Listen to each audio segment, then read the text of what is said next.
In accordance with the Real Estate Consumer Protection Enhancement Act, which went into effect on August 1st, 2024, the New Jersey Real Estate Commission issued a revised Consumer Information Statement.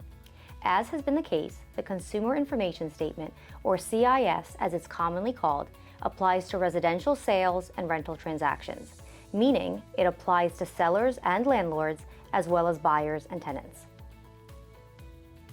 It's important to note that the new CIS includes a fifth real estate business relationship called designated agency, and now the CIS must be signed in certain contexts. In order to comply with the Act, real estate licensees are required to obtain a signed acknowledgement of receipt of the CIS from a party receiving real estate brokerage services, or if the party is not represented by a brokerage, then before the unrepresented party submits an offer to purchase. So when should the CIS first be presented?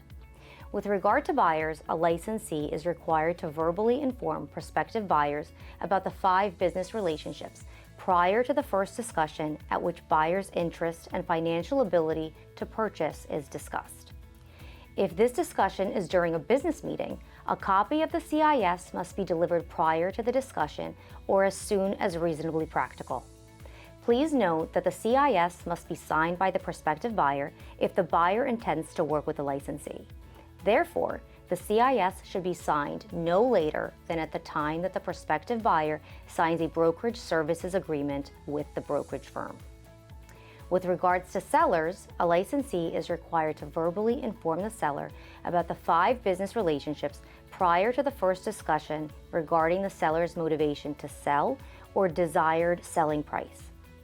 Same as with prospective buyers, if this discussion is during a business meeting, a copy of the CIS must be delivered to the seller prior to that discussion or as soon as reasonably practical. Therefore, the CIS must be signed by the seller if the seller intends to work with the licensee and should be signed no later than at the time that the seller signs a brokerage services agreement with the brokerage firm. The CIS is instrumental in helping buyers and sellers make informed decisions about entering into business relationships with brokerage firms. Therefore, it's important to recognize that the Act does not require licensees to obtain a signed acknowledgement of receipt of the CIS from an unrepresented buyer as a precondition to simply view a property at an open house. For additional information and a copy of the revised CIS, please visit njrealtor.com/CPEA.